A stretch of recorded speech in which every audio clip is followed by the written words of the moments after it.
सरस्वती नमस्तुभ्यं वरदे कामरूपिणीं विद्यारंभं करिष्यामि सिद्धिर्भवतु मे सदा। नमस्कार, स्वागत है आपके जाने से पहचाने से आपके अपने YouTube चैनल आपके अपने संस्कृत चंद्रा पर। बहुत बहुत स्वागत है मेरे प्रिय छात्रों, सभी का स्वागत, वंदन, अभिनंदन आपके अपने इस पवन पुनीत यूट्यूब चैनल पर। मेरे प्रिय छात्रों, सेशन को लाइक कर देंगे, शेयर कर देंगे, अपने दोस्तों और मित्रों तक पहुंचा देंगे। आपकी अपनी क्लास हिंदी वाली क्लास, शाम वाली क्लास, हिंदी वाली क्लास। मेरे प्रिय छात्रों, ज़्यादा से ज़्यादा सेशन को लाइक करते शेयर करते हुए आएंगे। ये आपकी पेड क्लास है जो आप चाहे तो आप ज्वाइन कर सकते हैं। TET, super TET, C TET पढ़ना है संस्कृत भाषा में तो संस्कृत चंद्र की पेड क्लास होती है। ये नंबर है आपका जिसपे आपको कॉल करनी होती है।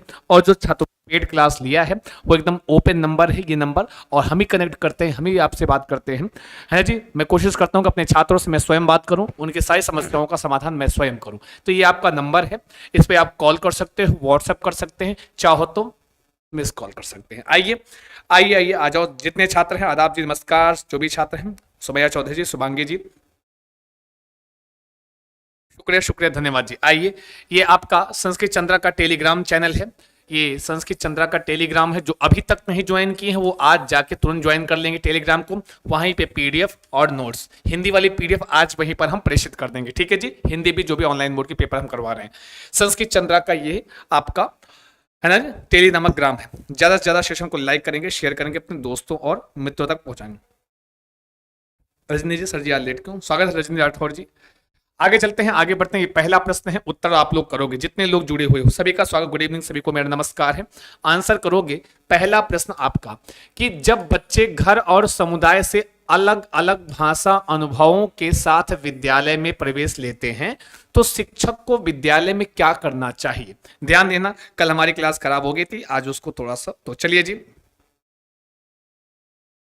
शुक्रिया प्रियंका यादव जी, बहुत बहुत स्वागत है हमारी इस क्लास में आपका। प्रियंका जी बहुत स्वागत है। जितने छात्र हैं ज्यादा से ज्यादा सेशन को लाइक करेंगे, शेयर करेंगे, अपने दोस्तों और मित्रों तक पहुंचाओगे, क्योंकि आपकी उपस्थिति हमारे लिए ऊर्जा का स्रोत होती है, आप तो जानते ही हैं, ठीक है जी।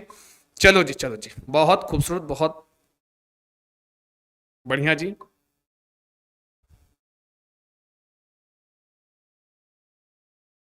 चलो जी, जब बच्चा घर और समुदाय, मतलब जब वह घर से और या किसी समुदाय विशेष से, समाज से, परिवार से जब वह कहाँ आता है, जब वह अलग अलग भाषा अनुभवों से, अलग अलग भाषा अनुभवों के साथ विद्यालय में प्रवेश ले, तो शिक्षक को विद्यालय में उनकी गृह भाषा की उपेक्षा करनी चाहिए, अच्छा, या अनुदेशन की भाषा पर ध्यान केंद्रित करना चाहिए, है ना जी, या फिर कहते हैं उनकी गृह भाषा का प्रयोग करना चाहिए, या कहते हैं उनके विद्यालय में घर की भाषा का प्रयोग नहीं करने के लिए कहें कि उनके विद्यालय में जो घर की भाषा, जो आपकी प्रथम भाषा है, उसका प्रयोग नहीं करना चाहिए। तो बोलो कौन सा सही है? जो भी छात्र हैं सबका बहुत स्वागत करता हूं, बहुत वंदन करता हूं, अभिनंदन करता हूं आपके इस ऑनलाइन प्लेटफॉर्म संस्कृत चंद्रा पर। जल्दी बताएंगे जितने लोग जुड़े हुए हैं, सबका आंसर आना चाहिए और सब लोग एक बेहतर और लल्लन टाप तरीके से आंसर करोगे, क्योंकि आपसे बेहतर कोई नहीं और आप हैं सबसे बेहतर। चलो जी, बहुत खूबसूरत आपकी उपस्थिति, सी इज द राइट आंसर, सब लोग बता रहे हैं, बहुत अच्छा सा आंसर कर रहे हैं, है ना जी। आपका टेलीग्राम चैनल पिन किया गया है, आप चाहें तो ज्वाइन कर सकते हैं ना।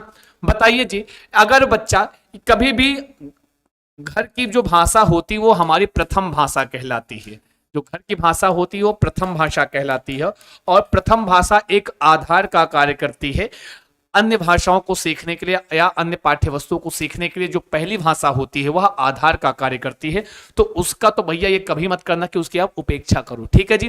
तो उपेक्षा बिल्कुल नहीं करनी चाहिए। अनुदेशन की भाषा पर ध्यान देने का मतलब जो आप दूसरे की भाषा है उस पर ज्यादा ध्यान दो, ऐसा नहीं जी।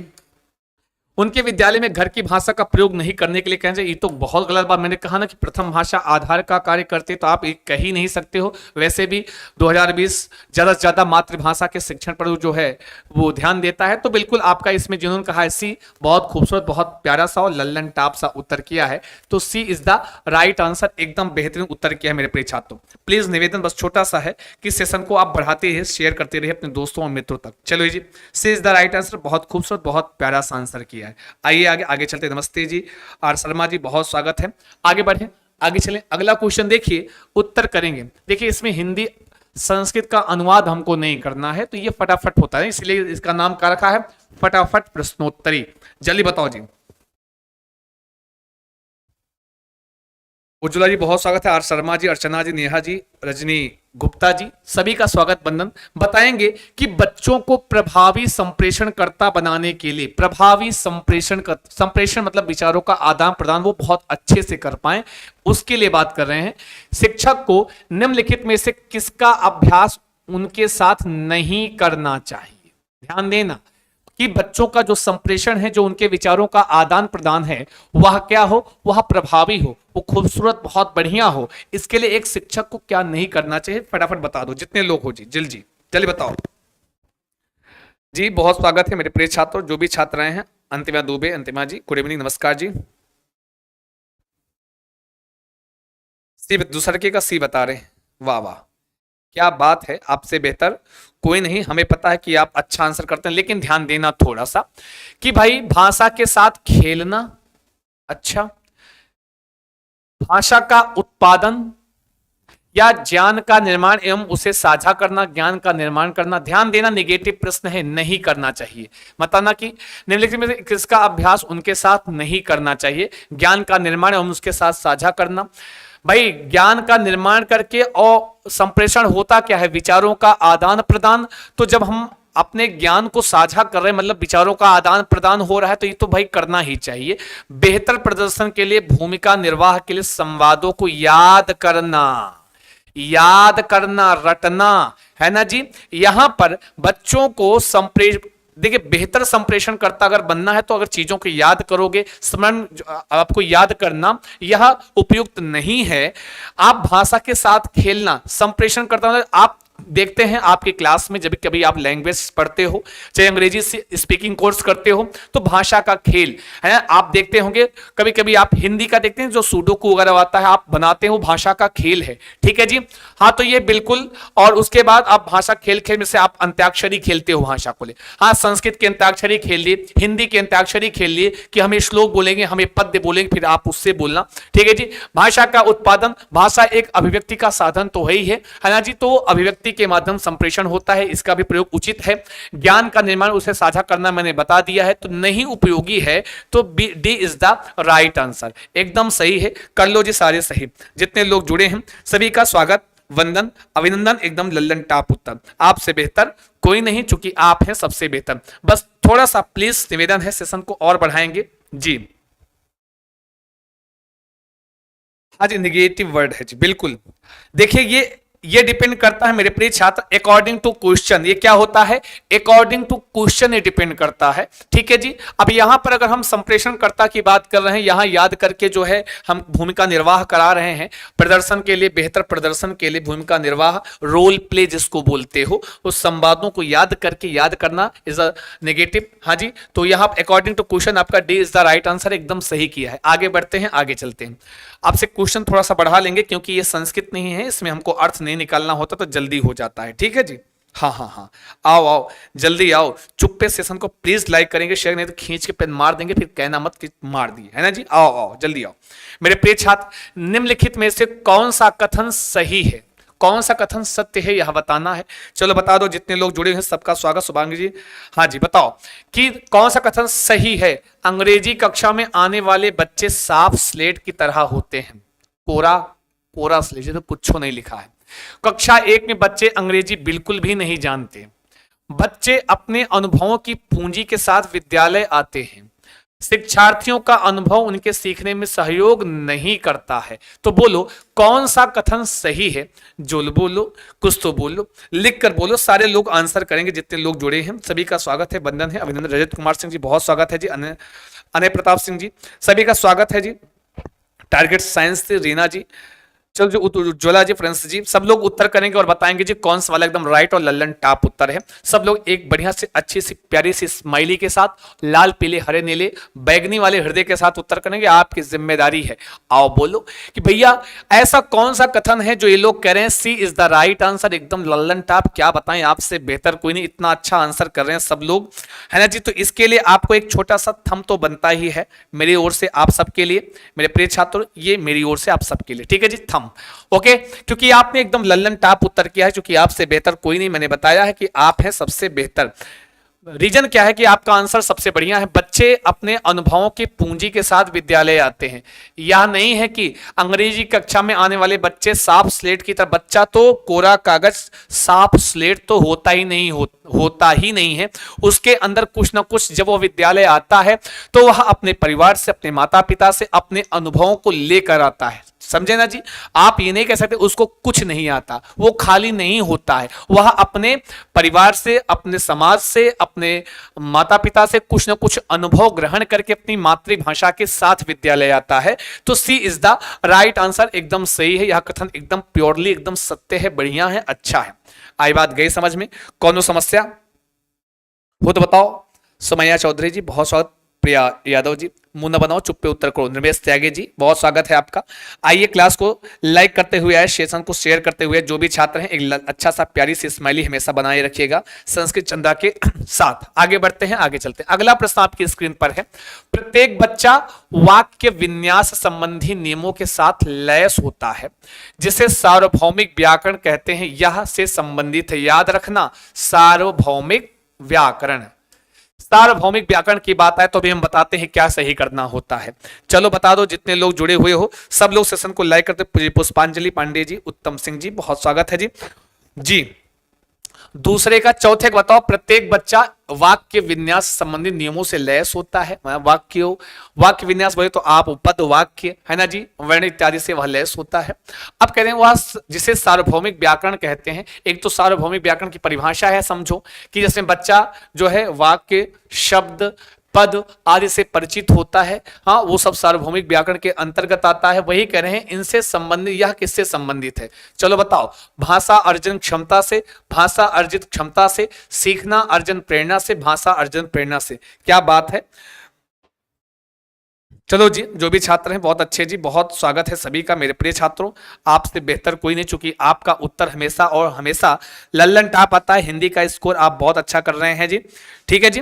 तो चलो जी, ये लोग बहुत अच्छा उत्तर करते हैं, ध्यान देना। सार्वभौमिक व्याकरण का संबंध किससे है? हाँ जी, बिल्कुल बिल्कुल सही बोल रहे हैं, आपसे बेहतर कोई नहीं। अगर आपने ए कहा है, कुछ लोगों ने सी कहा है, मेरे प्रिय छात्र ध्यान दीजिएगा। जो कह रहे हैं सी इज द राइट आंसर, उनको हम पेन खींच के मार देंगे, समझ लेना जी। और बहुत खूबसूरत सा उत्तर कर रहे हो, ए इज द राइट आंसर, एकदम सही है। भाषा अर्जन क्षमता, सार्वभौमिक जो व्याकरण है, यह नॉम चॉम्स्की इसके विषय में बोलते हैं। ये किससे समझ, एक तो अगर सार्वभौमिक व्याकरण है कहीं लिखा हुआ है प्रश्न में, ध्यान देना, सार्वभौमिक व्याकरण कहीं प्रश्न में लिखा है तो समझ लेना, और ऑप्शन में कहीं नॉम चॉम्स्की का नाम आ जाए, कहीं नॉम चॉम्स्की का नाम आ जाए, कहीं पर जो है ये अर्जन, भाषा अर्जन लिखा हो या अधिग्रहण लिखा हो, तो इनका संबंध होता है ना जी। सार्वभौमिक व्याकरण का संबंध नॉम चॉम्स्की से, नॉम चॉम्स्की का संबंध भाषा अर्जन या अधिग्रहण से होता है। अगर कभी भी सार्वभौमिक व्याकरण जैसे प्रश्न में कहीं आया है तो हमेशा आपने जो उत्तर किया एकदम लल्लन टाप और बेहतरीन उत्तर किया, 199। प्लीज थोड़ा सा और बढ़ाओ क्लास को। आशुतोष नारायण जी बहुत स्वागत है, स्वागत हम सर्वेशाम करते हैं। अनमोल वर्मा जी, राजत कुमार जी बहुत बढ़िया जी। आगे बढ़ते हैं, आगे एकदम सही कर लो। ए इज द लल्लन टाप और बेहतरीन उत्तर किया है। नए शब्द पढ़ने के लिए अक्षरों को उनकी ध्वनि से संयोजित करना कहलाता है। ये आपका हिंदी का प्रश्न है, अच्छा सा उत्तर करो, बढ़िया से करो और बताओ कौन सा है सही। जितने लोग जुड़े हुए हो सबसे निवेदन है, सेशन को थोड़ा सा और लाइक करोगे, शेयर करोगे, है ना जी, लाइक करते हुए बढ़ाते रहोगे। नए शब्द पढ़ने के लिए अक्षरों को उनकी ध्वनि से संयोजित करना ही क्या कहलाता है? शब्द संरचना, शब्द की पहचान, या फिर स्वानिमिक जागरूकता, या पठन अवबोधन। शब्द को पढ़ने के लिए अक्षर जो होते हैं वह उनकी हम ध्वनि से, उनकी ध्वनियों से संयोजित करना क्या कहलाता है? जल्दी बताओ जितने लोग हो, है ना जी, सबका बहुत स्वागत है, वंदन है, अभिनंदन है, क्योंकि आपसे बेहतर कोई नहीं है ना जी, और आप हैं सबसे बेहतर। वाह वाह, बहुत अच्छा सा उत्तर कर रहे हैं। आपसे बेहतर सच्ची में कोई नहीं है। वह शब्द का की संरचना होगी, शब्द की पहचान होगी, स्वानिमिक जागरूकता होगी। चलो बताओ अजी क्या बता रहे हैं जी? वेरी नाइस, बहुत ही अच्छा, सी बता रहे हैं, बहुत अच्छा बता रहे हैं जी, स्वानिमिक जागरूकता, बहुत बढ़िया जी, बहुत खूबसूरत, बहुत प्यारा सा आंसर किया है। वह स्वानिमिक जागरूकता है। स्वनिम सुना है आपने, नए शब्द को पढ़ने के लिए अक्षरों को उनकी ध्वनि से, ध्यान देना, सब स्वनिम क्या होता है, वो वर्ण से भी बहुत सबसे छोटी इकाई होती है, उनकी ध्वनि से उसको संयोजित करना, अक्षरों को उनकी ध्वनि से संयोजित करना स्वानिमिक जागरूकता कहलाता है। मतलब उन ध्वनियों के प्रति जो बालक है वह जागरूक है, ऐसा इसका मतलब होता है। ठीक है जी, अंजलि सोनकर जी बहुत स्वागत, सुजाता जी अच्छा आंसर कर रहे हैं आप लोग, बहुत अच्छा लल्लन टॉप। प्लीज लास्ट में स्कोर भी बताइएगा किसका कैसा रहा। ठीक है, आगे चलते हैं। कौन सा उपागम शिक्षक शिक्षक को कक्ष, दिख रहा है कि नहीं दिख रहा है, छोटा दिख रहा है जी, हम थोड़ा बड़ा कर लेते हैं। हाँ,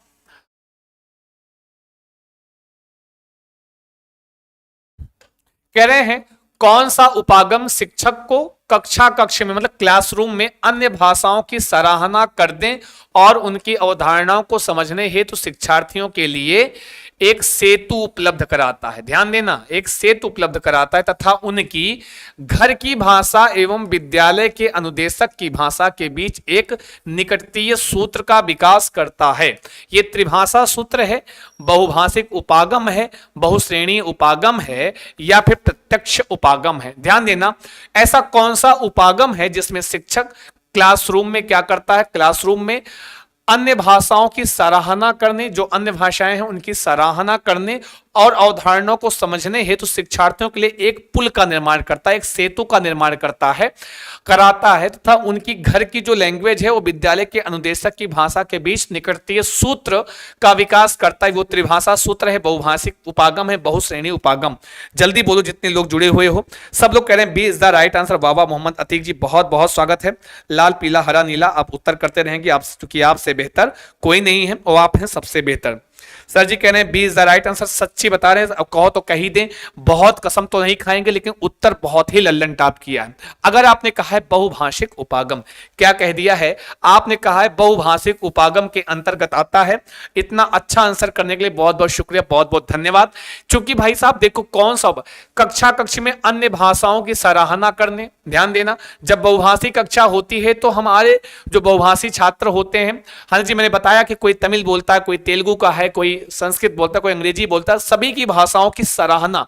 ऐसा नहीं कि हम हिंदी की क्लास अगर ले रहे हैं, हमारी क्लास बहुभाषिक कक्षा है तो कोई अंग्रेजी बार बार बोला तो उसको हम हतोत्साहित कर दे, नहीं। अगर बहुभाषिक कक्षा है तो हम प्रत्येक छात्र की भाषाओं का सम्मान करेंगे, है ना, उसकी सराहना करना है और उसको समझने के लिए एक सेतु का हम निर्माण करेंगे। सेतु का निर्माण से तात्पर्य यह है कि जो बहुभाषी छात्र होते हैं, जो अन्य अन्य भाषाओं का प्रयोग कर रहे हैं, उनको हम साधन के रूप में प्रयोग करके एक छात्रों के एक दूसरे के लिए, ताकि एक दूसरे की भाषा को समझ पाए, सीख पाए, इसके लिए एक सेतु का निर्माण करते हैं।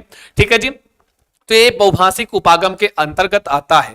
एकदम सही और लल्लन टाप उत्तर किया है, इसलिए तो कहते हैं कि आपसे बेहतर, सच्ची बता रहा हूं, कोई नहीं है इतना अच्छा आंसर करने के लिए। ठीक है जी, आगे बढ़ें, आगे चलते हैं, है ना जी, आगे बढ़ें। अगला प्रश्न आपकी स्क्रीन पर आता है और बताना है निम्नलिखित में कौन सा कथन सही नहीं है। क्या कह रहे हैं, सही नहीं है। चलो बताओ, जितने लोग जुड़े हुए हो सबका स्वागत, बंदन, अभिनंदन। क्लास समझ में आ रही है कि नहीं आ रही है, एक बार जरूर कमेंट करके हमको बताएंगे कि क्लास आपको थोड़ा सा अवगम्यते हो रहा है कि नहीं, आप समझ पा रहे हो क्लास को कि नहीं। कौन सा कथन, एक कहता है बोलना सुनने के बाद का दूसरा चरण है। बोलना, भाषणम क्या है, श्रवण के बाद का यह दूसरा चरण है। क्या यह बात सत्य है, सही नहीं है, पूछा, निगेटिव प्रश्न है। लेखन कौशल को बोलने का कौशल से पहले विकसित करना चाहिए, कि जो लेखन कौशल है वह आपके संभाषण कौशल के पहले विकसित करना चाहिए। सुनने की अभ्यास के बाद बोलने का अभ्यास होना चाहिए, पहले श्रवणम देन हाँ भाषणम। माना जी समझ रहे हैं बात को जी, क्या कहना चाह रहे हैं, ये कह रहे हैं कि सुनने के अभ्यास के बाद बोलने का अभ्यास, पहले सुनना होना फिर बोलना, फिर भाषा कौशलों का अभ्यास एकीकृत रूप से होना चाहिए। भाषा कौशलों का विकास एकीकृत रूप से होना चाहिए। तो जल्दी बता दो, जितने लोग जुड़े हुए हो सब लोग आंसर करोगे, जितने लोग, प्लीज सेशन को थोड़ा सा और बढ़ाएं, आपसे निवेदन है, जो भी छात्र है ना जी। चलो बताएंगे जी, इसमें कौन सा सही नहीं है। सब लोग ए बता रहे हैं, बोलना, LSRW, LSRW, लिसनिंग मतलब सुनना, सुनना। और स्पीकिंग मतलब भाषण, मतलब बोलना। ठीक है जी, तो कह रहे हैं बोलना जो है सुनने के बाद का, सुनने के बाद का दूसरा चरण है, तो बात सही है। LS कह रहे हैं लिसनिंग कब हो, बोलना क्या है, स्पीकिंग किसके बाद, श्रवण के बाद, लिसनिंग के बाद, तो आप भी देखिए सुनने के बाद LSRW में भाषण आता है, यह बात सत्य है। लेखन कौशल को बोलने का कौशल से पहले विकसित करना चाहिए, मतलब जो राइटिंग है वो भाषण के पहले, हाँ जी, जो लेखन कौशल है वह बोलने के कौशल से पहले विकसित करना चाहिए। यह बात सत्य है कि नहीं है, अब ये डिपेंड करेगा आगे। सुनने के अभ्यास के बाद, मतलब श्रवण के बाद जो है क्या बोलना चाहिए, सुनने के बाद बोलने का अभ्यास होना चाहिए, तो वो तो बात सही है। सुनना देन भाषणम, ये दोनों एक ही वस्तु, तो ये भी सही है। भाषा कौशलों का अभ्यास एकीकृत रूप में होना चाहिए, तो बात एकदम सत्य है। जब भी भाषा कौशलों का हम को समझते हैं, उनका अभ्यास करते हैं, तो एकीकृत रूप में मतलब क्या है कि जब भी हम पढ़ेंगे तो मतलब हम सुनेंगे भी अच्छे से, श्रवण भी अच्छा होना चाहिए, सुनना, बोलना और पढ़ना तथा लिखना, ये तीनों चीजें अच्छे से, मतलब चारों कौशलों का समुचित विकास, हम ऐसा बोल सकते हैं। आई बात गई समझ में एकदम मेरे प्रिय छात्रों, यहां पे B is the right answer है। चूंकि नहीं पूछा तो लेखन कौशल को हम क्या करते हैं, बोलने का कौशल से पहले विकसित करना चाहिए, ऐसा नहीं है। LSRW देखो कैसा पूछा है, घुमा घुमा के प्रश्न, कितना बेहतरीन प्रश्न पूछा है ना जी, एकदम बी इज द राइट। हालांकि आपके आयोग ने, अरे जलीज बहुत अच्छा उत्तर, आयोग ने इसको ऐप माना था, पता नहीं क्या है। एक तो आयोग जब तक ऑनलाइन मोड का पेपर था तब तक कुछ मान लेता था, लेकिन अब सही है। ठीक है जी, ऑफलाइन मोड में पेपर है, आपके लिए बेहतर है, बढ़िया है। ठीक है जी, एक चीज और ध्यान देना, अब वहां पे इसको एफ माना है, क्यों माना है, सीधे सीधे आपको दिख रहा है, सही नहीं है तो बी सही नहीं है, सीधे सीधे लिखा है। ठीक है जी, आगे चलते हैं, आगे बढ़ते हैं, अगला प्रश्न। प्रश्न समझ में आया कि नहीं आया, एक बार कमेंट करके बताओ। जितने लोग हो प्लीज सेशन को थोड़ा सा और बढ़ा दो, आपसे निवेदन है, आपके होने से संस्कृत चंद्रा है। अभी तक जिन छात्रों ने लाइक नहीं किया है तो लाइक कर देना, नहीं तो कसम तो हम रखा ही देते हैं। एक बच्चे द्वारा उसके दोस्तों के साथ प्रयुक्त भाषा उसके शिक्षकों के साथ प्रयुक्त भाषा से भिन्न होती है। बात तो सही है, बात तो आपकी सही है बंधु। हाँ, क्या कह रहे हैं, कह रहे हैं कि एक बच्चे द्वारा उसके दोस्तों के साथ जो भाषा प्रयुक्त कर रहा है वह उसके शिक्षकों के साथ प्रयुक्त भाषा से भिन्न होती है। मतलब एक छात्र है, वह अपने दोस्तों से वार्तालाप कर रहा है, या जैसे आप लोग हो अपने मित्रों से, अपने दोस्तों से वार्तालाप कर रहे हो, बात कर रहे होते हैं, वो लैंग्वेज जो है जो आप विद्यालय में जाके पढ़ते हो उससे थोड़ा सा डिफरेंट होती है, अलग होती है। इसी तरह से कह रहे हैं वह अपनी माँ के साथ भोजन आदि के लिए अलग तरीके से बोलता है। ठीक है जी, और भाषा का कौन सा पक्ष अपनी भूमिका निभाता है, ऐसी स्थिति में भैया भाषा का कौन सा पक्ष अपनी भूमिका निभाता है, चलो बताओ। बहुत अच्छा प्रश्न है और बहुत खूबसूरत सा प्रश्न है, उत्तर भी आपका ऐसे ही लल्लन टाप आना चाहिए। फटाफट लाइक करो, शेयर करो, अपने दोस्तों को, मित्रों को बताओ कि भाई संस्कृत चैनल पर हिंदी भी चल रही है। वह परिवेशीय पक्ष की भूमिका निभाता है भाषा, मनोवैज्ञानिक पक्ष या अनौपचारिक पक्ष या सामाजिक पक्ष। चलो बताओ, देखते हैं कितना बढ़िया उत्तर करते हैं। कह रहे हैं D is the right answer, और कुछ लोग 8वें का ए बता रहे हैं। शुभांगी सिंह जी कह रही हैं ए सही है। ध्यान देना, शुभांगी सिंह एक खींच के मार देंगे, लग जाएगा, कहना मत, बड़े आए ए बताने वाले, ये लोग कर लो बात। ध्यान देना मेरे प्रिय छात्रों, थोड़ा सा भाई सेशन को और बढ़ाओ और बढ़ाओ और बढ़ाओ, जिम्मेदारी आपकी है ना जी। ध्यान देना, वह पहले किससे, अपने दोस्तों के साथ प्रयुक्त भाषा, अपने शिक्षकों से प्रयुक्त भाषा से भिन्न वह फील कर रहा है, समझ रहा है। फिर उसके बाद वह जो है अपनी मां के साथ भोजन आदि करते समय क्या करता है, अलग तरीके से बोलता है। यह भाषा का कौन सा पक्ष अपनी भूमिका निभाता है, यहां पर भाषा कौन सा पक्ष, तो बहुत सारे छात्रों ने कहा ए,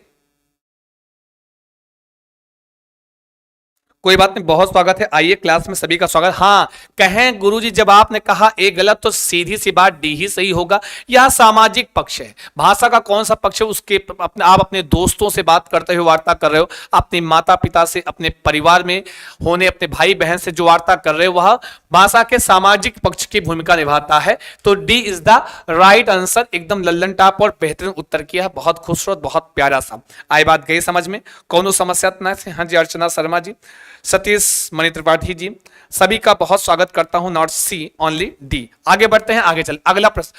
हमेशा जब भी आप प्रैक्टिस करना, केवल पहले का बी सही दूसरे का सी सही से काम नहीं चलाना है ना जी।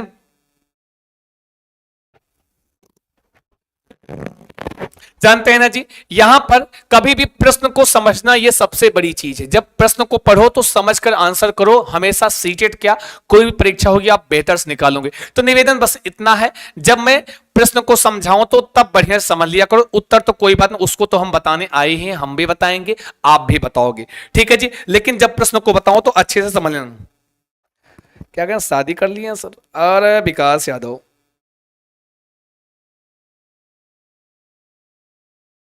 चंदन कुमार शर्मा जी, बहुत बहुत स्वागत है।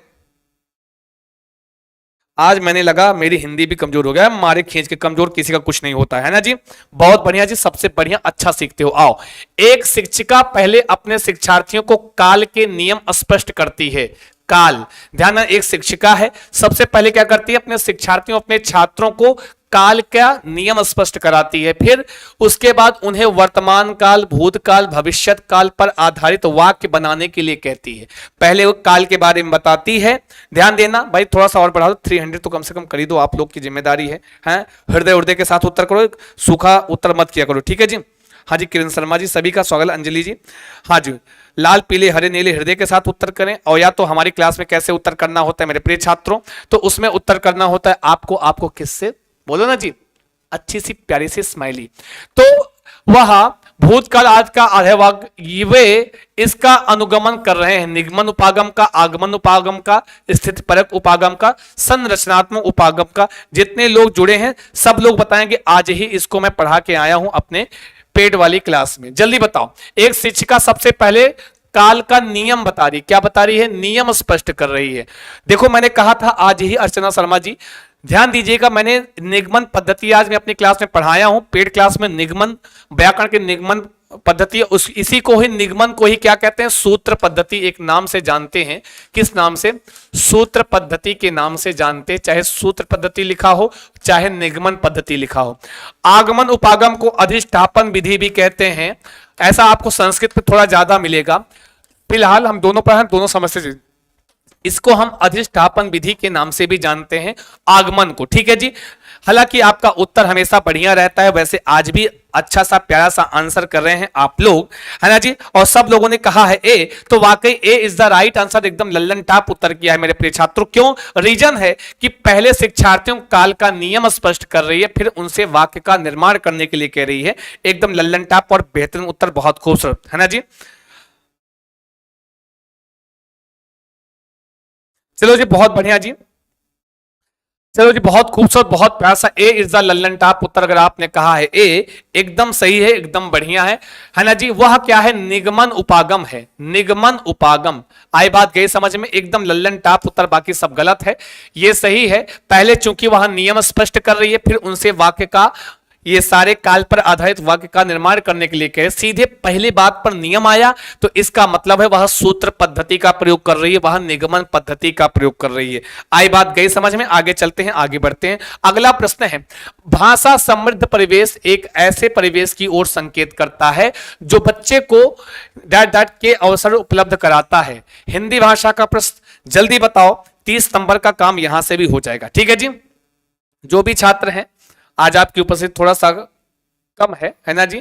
तो हालांकि चलो बताओ, भाषा समृद्ध परिवेश एक ऐसे परिवेश की ओर संकेत करता है जो बच्चे को डाट डाट डाट के अवसर पर उपलब्ध कराता है। देखने, ध्यान देने और भाषा का प्रयोग करने, भाषा ह्रास से उभरने, उन वाक्यों का निर्माण करने के जो उनसे पहले कभी नहीं सुने गए हैं, कक्षा कक्ष से परे जाकर सीखना, कक्षा कक्ष से बाहर जाकर सीखना।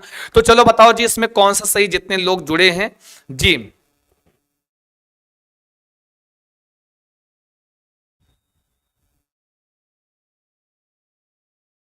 तो मेरे प्रिय छात्रों, सबसे निवेदन है बस आपका सहयोग, आपका प्यार, आपका दुलार संस्कृत चंद्र के प्रत्यय से बना रहे। उत्तर आप लोग बढ़िया करते हैं, आंसर बढ़िया कर रहे हैं। जिन्होंने कहा है ए सही है, एकदम लल्लन टाप और बेहतरीन, एकदम बहुत खूबसूरत सा आंसर किया है मेरे प्रिय छात्रों, बहुत अच्छा आंसर किया। चूंकि आपने कहा है देखने, ध्यान देने और भाषा का प्रयोग करने। भाषा समृद्ध परिवेश एक ऐसे परिवेश की ओर संकेत करता है जो बच्चों को क्या करता है, देखने, ध्यान देने और भाषा का प्रयोग। जो आपका जो परिवेश होता है, आपके घर का जो वातावरण होता है, जहां पर छात्र सबसे पहले सीखता है, उसमें यह सारी क्रियाएं होती, वही क्या है, भाषा समृद्ध परिवेश, है ना जी। इसी को बोलते हैं, जैसे आपके घर में जब आप बालक होते हो तो उस समय जो माता पिता जो जिन शब्दों का प्रयोग, जिन वाक्यों का प्रयोग कर रहे होते हैं, वो आपके लिए वो जो परिवेश है आपके घर का, वही भाषा समृद्ध परिवेश कहलाता है। तो ए इज द लल्लन टॉप और बेहतरीन उत्तर किया है। इसीलिए कहते हैं कि आपसे बेहतर कोई नहीं और आप हैं सबसे बेहतर। जितने छात्र हैं सभी का स्वागत है। आदि शर्मा जी की सर ने मेरा प्रणाम नहीं लिया, नमस्कार जी। आइए, श्याम का लाडला आदि शर्मा जी, बहुत स्वागत करता हूं, हृदय से स्वागत करता हूं। आइए, एक फॉर अजय, बहुत बहुत स्वागत अजय कुमार जी।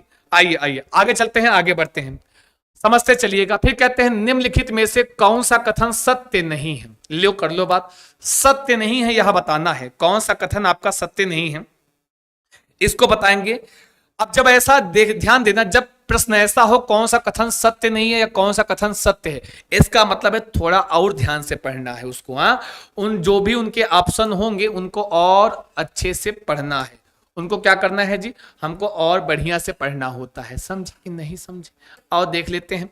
चलो बताओ, जो भी छात्र हैं वाह वाह वाह,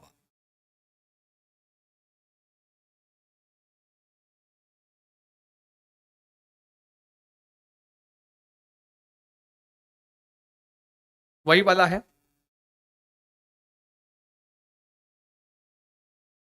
थोड़ा सा वेट करेंगे जी, पानी।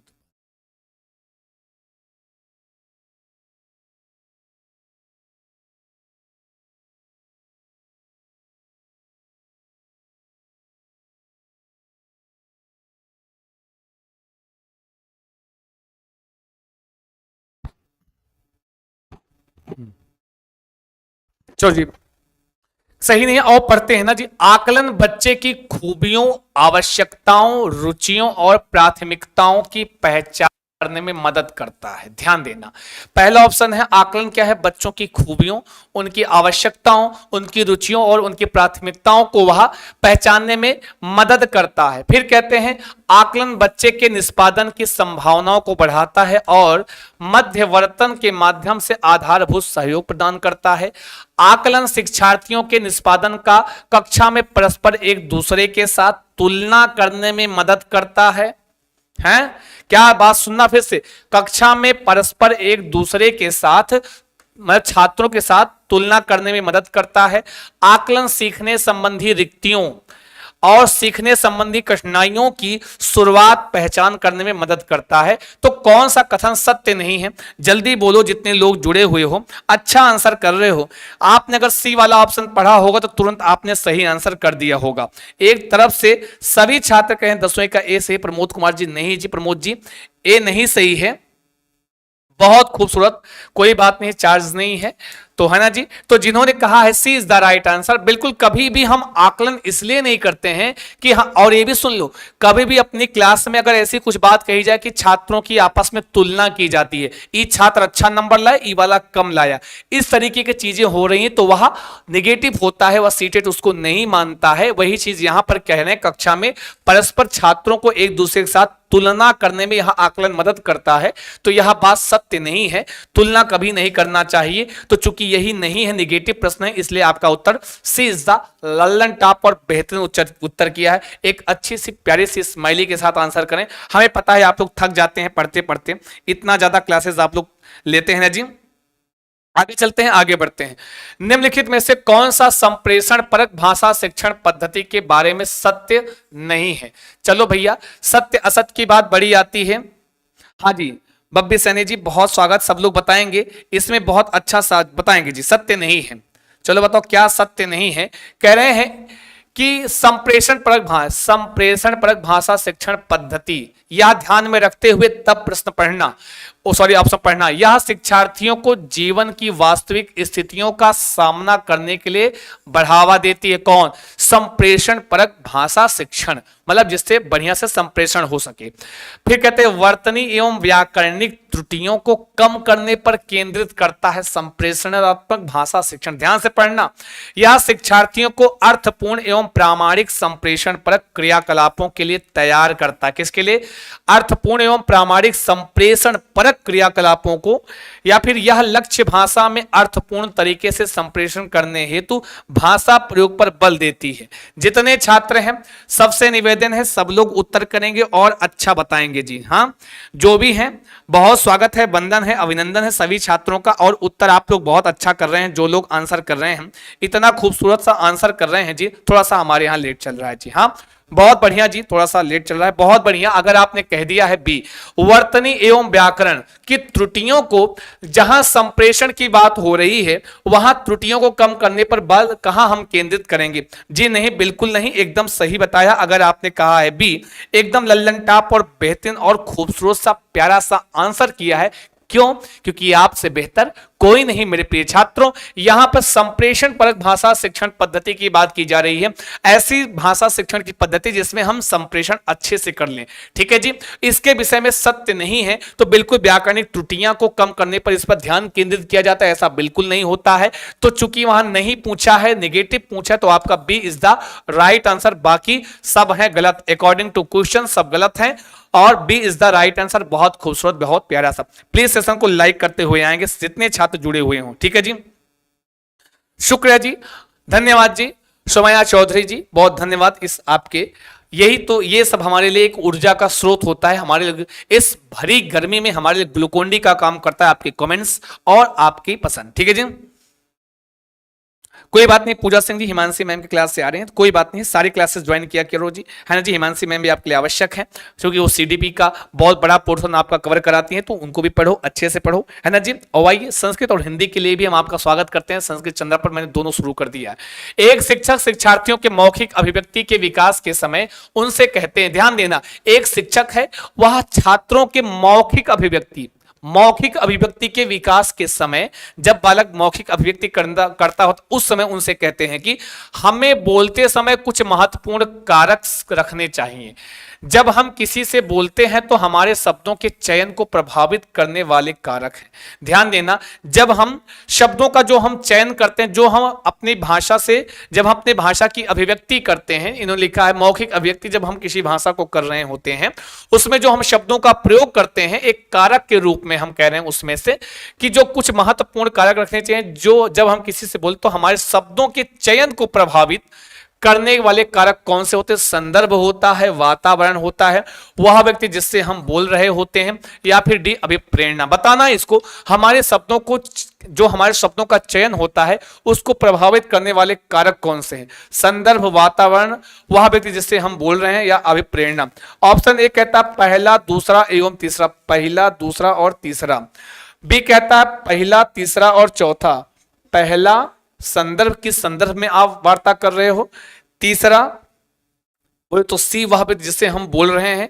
तो शब्दों का चयन हम कैसे करेंगे? ध्यान देना, जो शब्दों को चयन को प्रभावित करेगा, एक तो भाई ये तो 100% श्योर है, ये तो रहता ही रहता है कि आप जब किसी से वार्ता करते होते हो तो किस संदर्भ में बात कर रहे हो, किस विषय में बात कर रहे हो, उससे संदर्भित शब्दों का चयन होता है ना जी। मैं आपको संस्कृत पढ़ाता हूं तो संस्कृत से संबंधित शब्दों का चयन होता है, वहां पे संस्कृत शब्दावलियां आपको दिखती है। हिंदी पढ़ा रहा हूं तो हिंदी, या ये क्लास जो आपकी हिंदी के संदर्भ में है तो हिंदी की जो भाषाएं, जो लैंग्वेज होती है उसका हम ज्यादा प्रयोग करते हैं, ठीक है। जो संदर्भ का होना तो परम आवश्यक है। ए तो जहां जहां मिले तो ए यहां भी है, ए यहां भी है, तो डी और सी तो गलत काट लो और ए और बी में देख लेना है। फिर वातावरण, ध्यान, शब्दों का चयन वातावरण से संबंध इतना नहीं है जितना होना चाहिए, ठीक है जी। जी जी जी, ए नहीं जी। और अभिप्रेरणा, शब्दों का चयन जो अभिप्रेरित होता है, इंसान मनुष्य जो है अभिप्रेरणा के साथ आंसर करता है। ध्यान देना, एकदम सही आंसर किया है। अगर आपने क्या किया है, एकदम एकदम B is the right answer. चौथा, वह व्यक्ति जिससे हम बोल रहे होते हैं, यह भी तो आपका ए, सी और डी है, पहला, तीसरा और चौथा। माफ कीजिए, वह व्यक्ति नहीं नहीं, ये नहीं जी, हाँ डी ये वाला हम बात कर रहे हैं, ये नहीं है जी।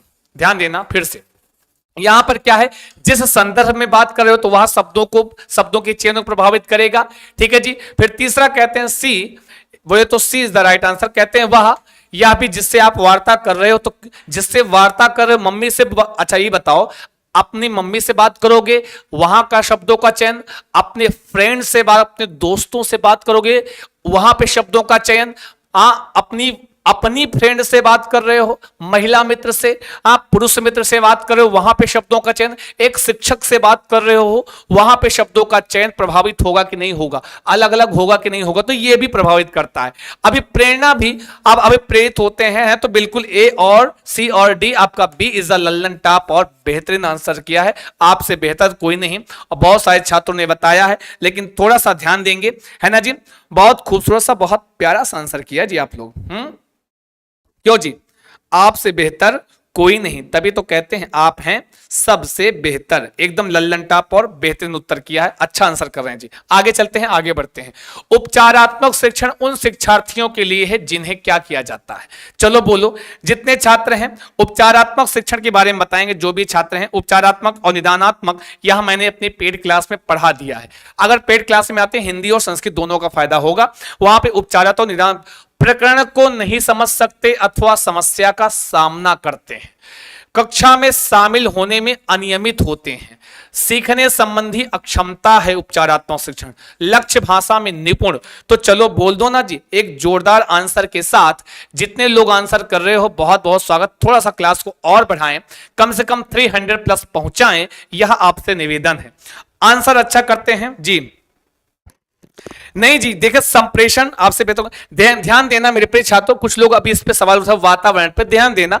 हम जब किसी से बोलते हैं, मौखिक अभिव्यक्ति की बात कर रहे हैं मेरे प्रिय छात्रों, मौखिक अभी हम किसी से बोल रहे, तो वहां पे वातावरण का उतना प्रभाव नहीं पड़ता है जितना इन तीनों का। और सीटेट हमेशा जो सर्वोपयुक्त उत्तर होता है उसको लेता है। ठीक है जी, आओ।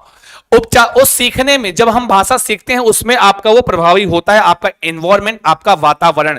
ध्यान देना मेरे प्रिय छात्रों, अगर आपने गलती से भी उत्तर किया है, ये लो कर लो जी। क्या बात है कि प्रकरण को नहीं समझ सकते अथवा समस्या का सामना करते हैं। ध्यान देना, उपचारात्मक शिक्षण उन शिक्षार्थियों के लिए जो क्या करते हैं, प्रकरण को समझ नहीं पा रहे हैं अथवा समस्या का सामना करते हैं।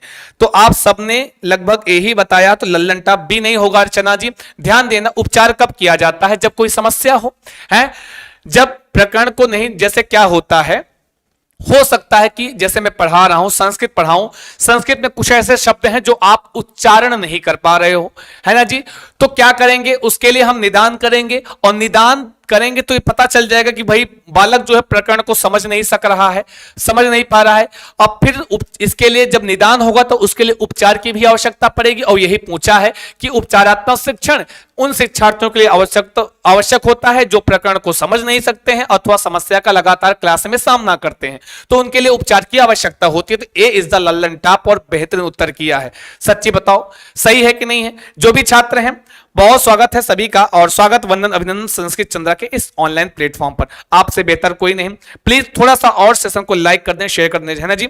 हाँ जी, एकदम बेहतरीन और लल्लन टॉप उत्तर किया है ना जी। एनी क्वेरी, आगे चलते हैं। अगर आपकी क्लास में, ध्यान देना, यह बहुत अच्छा प्रश्न है, ध्यान देना, बहुत खूबसूरत, बहुत ऑनलाइन मोड में आने वाले, ठीक है ना जी मेरे प्रिय छात्रों। अगर आपकी क्लास में एक शिक्षार्थी दृष्टिबाधित है, मतलब वो दृष्टिबाधित है, दिव्यांग है, तो भाषा शिक्षक के रूप में आप क्या करोगे। हम थोड़ी ना बताएंगे हम क्या करेंगे, ये आप बताओगे, होमवर्क उसके बाद आएगा।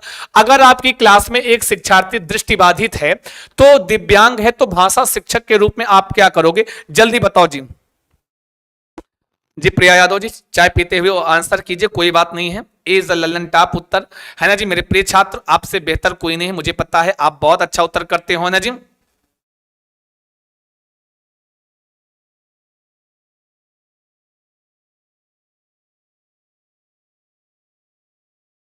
जल्दी बताओ, बच्चे का को कम करते हो उसे सहयोग, बच्चों को कम करते हो उनसे सहयोग प्रदान करेंगे।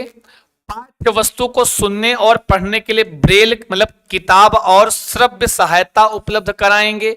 सी, उसकी मदद करने के लिए समवयस्क समूह को अधिकतम अवसर देंगे। उसके काम को पूरा करने के लिए उसके माता पिता की जिम्मेदारी निर्धारित की जाएगी। यह तो पहले गलत काट लो, बाकी बता दो जो भी सही है ना जी। ध्यान देना, बच्चे को कम करते हो उनसे जो क्या करेंगे जी, बच्चों का काम करते हुए उनसे सहयोग। देखिए जी, अगर बालक, पहले उत्तर देख लें क्या कर रहे हैं, फिर हम बताते हैं जी।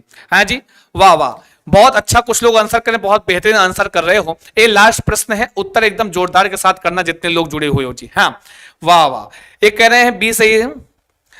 आर्यन कुमार जी बहुत स्वागत है। 15 में कभी बता रहे हैं आपका नाम हमारे हृदय में, हमारी तंत्रिकाओं में, हमारे फेफड़ों, हमारे ऊतकों में बसा हुआ है।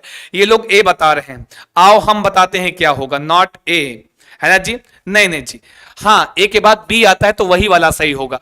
कभी भी बच्चों का हम काम करते हुए उनसे उसे सहयोग करेंगे। माना कोई बालक हमारे यहाँ हमारे क्लास में दिव्यांग है, यहाँ विशिष्ट आवश्यकता वाला क्षमता वाला बालक है, तो कभी ये नहीं करना है कि जाओ अच्छा बच्चा लिख नहीं पर लाओ लाओ हम लिख दे रहे हैं, उसका काम स्वयं करके उसको सहयोग दो, ऐसा काम नहीं करना चाहिए, है ना जी। जब तुम ही कर दोगे शिक्षक होके तो छात्र क्या सीखेगा क्लास में, है ना जी। तो ये काम कभी मत, ये हमेशा गलत है, तो ए गलत हो गया। फिर कह रहे पाठ्य वस्तु को सुनने और पढ़ने के लिए ब्रेल किताब और श्रव्य सहायता उपलब्ध कराएंगे। बात सही कह रहे हैं, ब्रेल मतलब जो आप टच करते हो खुदरा सा रहता है वो वाला। और क्या करोगे, श्रव्य सहायता उपलब्ध कराओगे। अगर वो दिव्यांग है, आंखों से देख नहीं पा रहा है तो सुन तो सकता है ना जी, तो उसको हम रेडियो के माध्यम से या किसी भी श्रव्य सहायता सामग्री के माध्यम से उसको हम सिखाएंगे, पढ़ाएंगे एक शिक्षक के रूप में। ठीक है जी, एकदम सही है, B is the right answer. एकदम लल्लन टॉप और बेहतरीन उत्तर किया है मेरे प्रिय छात्रों। तो आगे चलते हैं, आगे पढ़ते हैं। बी फॉर ब्यूटीफुल उत्तर, ये आपका HW है, होमवर्क है। क्या है होमवर्क, निम्नलिखित में से कौन सा शिक्षार्थियों में पठन विकसित करने का उद्देश्य नहीं है, पर ध्यान देना तब उत्तर करना। इसका उत्तर आपको कमेंट बॉक्स में क्लास के तुरंत बाद करना है। ठीक है जी, जो भी छात्र हैं। अच्छा 9 बजे करने के लिए करें, क्वेश्चन गलत हो जाते हैं। अच्छा नींद में notes notes note note please. बेचैन सिंह जी देखिए जी, जो भी छात्र हैं आपको वैसे अलग से नोट्स हम कोई भेजते नहीं है, ऐसा कोई है नहीं हमारे यहाँ व्यवस्था। जो बालक पेड क्लास में आते हैं उनको नोट्स भी दी जाती है। नोट्स इन द सेंस जो भी क्लास नोट्स होती है, जो वहाँ पे पेड क्लास कॉन्सेप्ट पढ़ाया जाता है उसकी नोट्स वहाँ पे उनको प्रोवाइड कर दी जाती है। ठीक है जी, हाँ तो बहुत शुक्रिया मेरे प्रिय छात्रों। हाँ जी, बहुत अच्छा, आपकी इस उपस्थिति को हम नमस्कार करते हैं। सुबह में 8 AM पर ये क्लास आपकी कंटिन्यू रहेगी, आप ज्वाइन करें 8 AM पर संस्कृत। और अभी 9:30 पे आपकी हिंदी हो रही है 9:30 PM पर। अब इसको 9 बजे कहने के लिए बहुत छात्रों की वो आया है, तो कोशिश करेंगे 9 बजे हम इसको कर देंगे, 9 बजे का टाइमिंग रख देंगे। कोशिश रहेगी जैसा भी होगा। संस्कृत चंद्रा का टेलीग्राम ज्वाइन कर लेना, वहीं आपको सूचना मिल जाएगी। ये आपकी पेड क्लास की टेट एस्टेट या सीटेट पढ़ना चाहते हैं संस्कृत चंद्रा का, तो संस्कृत भाषा के लिए आइए, इस लिखे हुए नंबर पर कॉल करके जुड़ जाइए। बहुत शुक्रिया, बहुत धन्यवाद। कैपिटल लेटर में या आपको पिन भी किया गया है संस्कृत चंद्रा लिखकर, कैपिटल लेटर में जो नए छात्र होंगे संस्कृत चंद्रा लिख करके आप हमारे टेली नामक ग्राम से जुड़ जाएंगे। यह PDF अभी मैं तुरंत आपको प्रेषित कर देता हूं विधान सर आपके अपने टेली नामक ग्राम पर। तो आज के लिए इतना ही रखते हैं, बहुत शुक्रिया आपकी उपस्थिति को, नमस्कार। जाइए डिनर कीजिए और सो जाइए। सुबह 8 बजे फिर से मिलते हैं संस्कृत चंद्रा पर। नमस्कार, शुभम भूयात सर्वदा, स्वस्थ रहें, मस्त रहें, व्यस्त रहें, करते रहें अपने एग्जाम की तैयारी। जय हिंद, शुभ रात्रि, धन्यवाद जी।